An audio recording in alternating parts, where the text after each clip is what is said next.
आपके चरणों में कोटि कोटि प्रणाम। महाराज जी, पिछले 4 महीने से आपको फॉलो कर रहा हूँ। महाराज जी, हमारा प्रश्न ये है कि हम कैसे जानें कि भगवान हमसे प्रसन्न है। महाराज जी, मन में सदा डर रहता है कि कहीं हमसे कोई गलती ना हो जाए। पहली बात तो जब हम कभी संतों से मिलते हैं, किसका प्रश्न है? प्रश्न आपका। तो उसी समय प्रमाण मिल जाता है कि भगवान हम पे प्रसन्न है।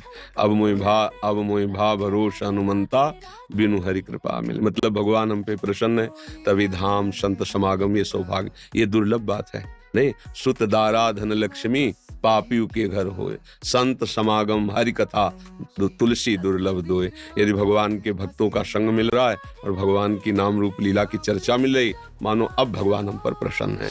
अब हमें क्या सावधान रखना चाहिए कि भगवान की प्रसन्नता का प्रतिदिन अनुभव हमारा बढ़ता रहे। वो कैसे बढ़ता है? कहते हैं श्रीमद् भागवत में वर्णन, जो प्रतिपल भगवान की शरण भावना में रहते हुए भगवद आश्रय लेकर आए हुए दुख सुख को समान भाव से सह लेता है और निरंतर नाम जप करता है, तो भगवान को उसे ऐसे प्राप्ति हो जाती है जैसे पिता की संपत्ति पर पुत्र का अधिकार हो जाता है। ऐसे भगवत प्राप्ति कर लेता है।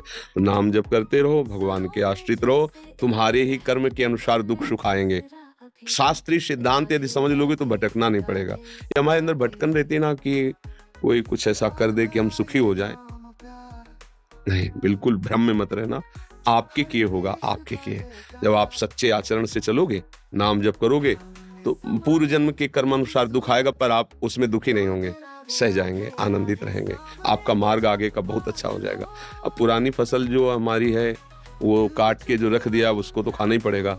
अब आगे की फसल अच्छी तैयार करो, पुरानी वाली तो निपट जाएगी धीरे से। जो कुछ हमारे गंदे कर्म हुए, जो हमारे पापाचरण भगवान की शरण में, भगवान के नाम के बल, वो सब धीरे धीरे खत्म हो जाएगा। आगे आचरण हमारे गंदे ना होने पावे। आगे देखो पाप क्या है, सब कोई जानता है।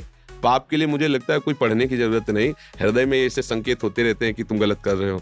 और प्रायः बुद्धि इतना तो जानती है ये गलत है। जो गलत है उसको आप गलत मानकर फिर ना करें तो आप निष्पाप हो जाएंगे।